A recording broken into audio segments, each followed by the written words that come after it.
Welcome to Redtastic. Story 1. My 34 female's daughter, 25 female, and I used to have a close relationship. But things changed when she was reaching her late teenage and started college. She came back a different person after that first semester. She had taken up with the wrong crowd at college and turned into some angry, obnoxious person with radical ideologies. I was worried and tried to address the issue through long talks and therapy, but nothing worked. For some reason, she became more and more resentful of me. She started insulting me, calling me the failure single mom, the cleaning lady. I used to work the nights as a cleaner at a bank to support us after my husband passed away when my daughter was 3, etc. She started insulting me for my never having gone to college, never having an executive level job, and whatnot. When I tried explaining to her that it was hurtful and insulting to be called these things, she said it's my fault I'm choosing to hurt because what she's telling is the truth. I kept expecting her to snap out of it, but finally when she was 23, I kicked her out one spring break, when I couldn't take the disrespect anymore. That marked the end of our relationship. I was so heartbroken and depressed that I decided to move all the way to Arizona to be with my family. Decades after I left my hometown, I completely cut her out of my life and she never once bothered reaching out to me either, though she knew where I was. I spent the next 2 years in so much pain, blaming myself for how she turned out to be, and for not trying harder to fix her, though I have no idea what more I could have done. Then a few days ago, my daughter messaged me after 2+ years and expressed interest to reconnect with me. There hasn't really been a direct apology, but lots of was in a different place mentally, was immature, and other excuses were given. I said I was not interested, but she persisted. Basically, she met a man and is now getting married, so she wants to arrange a meeting between the in-laws and me, as they've been curious to meet her family. We got talking and I realized she still was resentful of me for whatever reason, so I said I wasn't interested and disconnected. I don't want to go through it all over again. I have since asked around from family still living in her area, particularly husband's family, and she's been contacting them recently as well. Majority of them cut her off due to how she treated me, so they haven't been welcoming of her either. We now believe she's trying to collect family to show up at her wedding to save her name. I know I should be happy for her and want to show up, but I don't want to see her. I feel like she would discard me again once the wedding is over, and I would be picking pieces of myself off the floor again. My family is pressuring me to forgive her, but I'm struggling with anxiety and wondering if I'm at fault. Some of my friends have criticized me for not forgiving her and suggested that I must have done something wrong. Overall, I feel anxious and I'm unsure of what to do next. Update. Some of you suggested I call her fiancé and let him know the type of person she is, but I would never do that. I would never actively try to take my child's happiness away. Anyway, last week she got married in a small courthouse ceremony. I guess she couldn't gather enough family on her side to fit a hall. I was sympathetic of a situation, but she only got herself to blame. So as a final effort on my part, now that the wedding is over, I reached out to her. She was waspish at first, but I was patient with her. After a while, she broke down and admitted she missed me at the wedding and she misses me in general. We got talking some more and she acknowledged how awful she treated me over the years. She couldn't explain the reason. She thinks that she felt resentful of how little we had compared to the girls she got in a clique with at a college.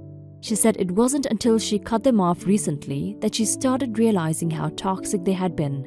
She has promised to visit me in my hometown soon. I'm looking forward to it very much. Being a parent is hard, but being a single parent is even harder, OP. I'm sorry your daughter caused you all that pain because of her immaturity. You did the right thing contacting her after the wedding. It would have been nice for you to be at her wedding, but it wouldn't have felt good to you because you're obviously still hurt by the things she did. So, putting up a front of a doting mother would have been super hard, especially since you two haven't been on the best terms for a while. I'm glad you two have the chance to redevelop your relationship. I hope she visits you and it all goes well from there. Take care, OP. Story 2. A little backstory. My 34 male's mother, 63 female, is a control freak and narcissist that can't handle her emotions or being confronted with facts. My wife, 29 female, and I rent my grandmother's old house, which is a quarter-mile away from my parents' house. We pay minimal rent due to them wanting to be fair to us for being their child. Ordinarily, this would not bother me except for the fact my mother brings it up every time we have a disagreement. My mother also watches our 1-year-old while I'm at work and my wife is at school. Our yard hasn't been mowed for 2 weeks, and the grass is turning brown and going dormant for the winter. Yesterday, my mother mentioned to my father that she didn't care how pregnant my wife is. She should be able to mow the yard. She knows full well we have complicated pregnancy in the past, and this one is no different. Well, naturally, my father has been getting yelled at about our yard not having been mowed for 2 weeks. He calmly told my wife that on my next off, if either of us could mow the yard, it would be great, because he's tired of being yelled at. He also may have mentioned what my mother said so he could get some support in his own house, because she was being a judgmental ass. Well, fast forward about 10 hours when I get home from work, my wife has been stewing about the comment my mother made. While talking about our respective days, my wife mentions that our house needs to be sprayed for spiders and other bugs. And while I'm down at my parents' house retrieving our bug sprayer, I should talk to them about how my mother's comment hurt my wife's feelings and explain our situation again. I calmly explained to both my mother and father that we have a high-risk pregnancy and my wife did not need to be mowing the yard, and moreover, her comment hurt my wife's feelings. That she cares more about the appearance of the yard than the health of her future grandchild. She didn't really have anything to say about that, but she did launch into a giant tirade about how we are ungrateful, that we live in their house, we don't appreciate anything they do, and how nothing they do is ever right.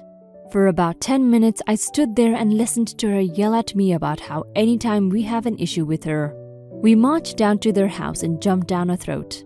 This is the first time in 5 years that we have been living here that I've mentioned anything to her about something she has said. I did not yell, scream, or even change my stance. Right now, my wife is finishing college, 1 semester left, and we both have jobs lined up 2 states away for when she graduates. For my job, I can just transfer. I just needed to vent for a minute. Anyway, let me know what you think. Everyone sucks, OP. You set your lives up in a way that leaves you beholden to your parents, and they are using that against you. 5 years you have been in that house. Your oldest is a year old and you have 1 on the way. Your wife has a semester left to complete her degree. If you had chosen to put off the kids until after the degree was complete, this entire situation could have been avoided. Your parents are foregoing market value rent and providing free child care. In return, they want you to maintain the appearance of the house you are occupying. Now for some comments. Everyone sucks here. You're essentially living rent-free thanks to your parents, and they watch your child, giving you the opportunity to go to work and saving you thousands and thousands of dollars. Mow the effing lawn if it's that important to them. You, not your pregnant wife. Or hire a neighborhood kid to do it. Either way, it seems like you owe your parents a lot. I don't know much about lawn care, so I can't say if 2 weeks is too long to not mow or not. Maybe you should be on a better schedule about it. However, your mom is the a-hole for insinuating that your pregnant wife, who has complications, should mow the yard. Complications in pregnancy should be taken seriously, and it is extremely callous of her to say something like that. I will say that under normal circumstances, a pregnant lady can totally mow the yard, but a healthy pregnancy is different than a high-risk one. Everyone sucks here. Your mom is a jerk and you're a jerk. You can't afford your family without your parents' subsidy. That's a problem because you are now essentially their employees. If the low rent includes maintenance of the house and you aren't doing it, that's a problem. Should this fall to your pregnant wife? Perhaps not. What keeps you from mowing the yard? What keeps you from hiring a kid to do it? Damn, dude, get on your game. If you want to live cheap and have free childcare, then when your mom is feeling froggy, you need to jump. Story 3. I have 3 kids, 2 boys aged 20 and 19, and a daughter aged 24. My ex-husband is still very close with us and we remain basically best friends. We all planned a vacation together to Cape Cod, but we sort of came to the conclusion that we shouldn't invite my daughter Laura.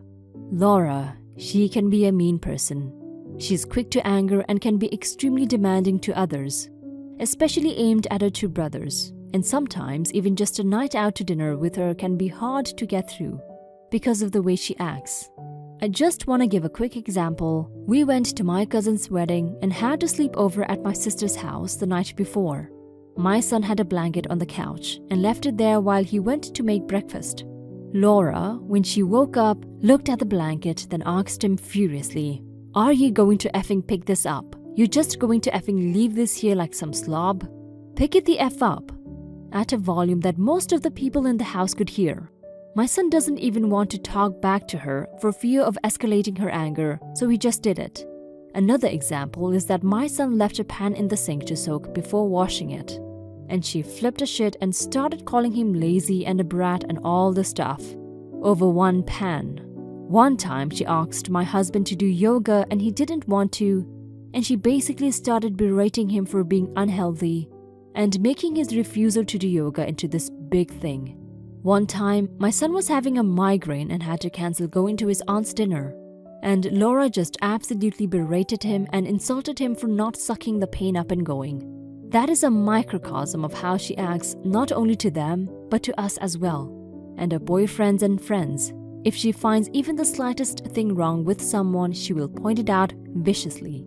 She can also be funny and charming and talkative. She isn't all bad, but she seems to have a problem when it comes to not being able to keep quiet over even slight things she finds annoying. We want to have a fun vacation, but the thought of being with her for a week makes us all groan. It only takes one of her attacks at us to really dampen the mood, especially when she starts insulting people's characters and demeaning them. Me and my husband try to calm her down and tell her she's being irrational, but there's no point at all. She just aims it at us and escalates further. So we aren't telling her we're going, we're just gonna go. Are we the a-holes for this? For basically abandoning our daughter to go on vacation without her? She would 100% be excited to go if we asked her, and she only lives 2 hours away from where we're going. We live in New York City, she lives in Providence, but spends half her year in New York City. It sucks, because I do love her, but I also don't want to ruin a family vacation. I keep thinking how much fun it will be to go with just the boys, and how awful it will be to go with her. But also, how bad is it to not invite my own daughter? Everyone sucks here, OP. Your daughter sounds like a nightmare that you've enabled. If you're considering not telling her that you're going on vacation, my guess is that the way you've dealt with her to this point is by avoiding conflict rather than confronting her attitude. That's not fair to any of you, her included. It sounds like she needs therapy. If she treats you all like this, chances are it bleeds into another part of her life. You're definitely not the a-hole for not wanting her on your trip, but maybe telling her point blank that she isn't welcome unless she can control herself is a better strategy. Now for some comments. You are the a-hole, not for going without her, but for not telling her and, what, hoping she doesn't find out?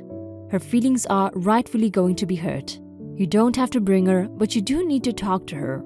If there's a way you can do something with just her to make up for it, even better. Everyone sucks here. I have kids about the same age, older daughter with 2 younger brothers. I think you need to sit down and tell her to smarten up and that if she wants to come, she has to control her temper. Little brothers can be pains, even at that age. She needs to learn how to let things go. My daughter is in therapy. Do you think yours would be open to it? Sounds like she has a bit of tension in her life. Everyone sucks here. You all for not talking to her and being ready to hide this forever, and her for being a brat. I'm not relieving your parental blame either. Her attitude is a product of her upbringing, be it something learned or a condition that went uncared for. That out of the way, I totally understand you're not wanting to take her. Honestly, I wouldn't want to either. Vacations are meant to be peaceful and enjoyed. This is complicated, and for the reasons above, I think you owe it to her to be honest about her attitude and the weight that is on you all because of it. She may be mad or unhappy, but if you don't help her fix it soon, you'd always deal with her instead of just loving her. Maybe the vacation would be the best time to do this.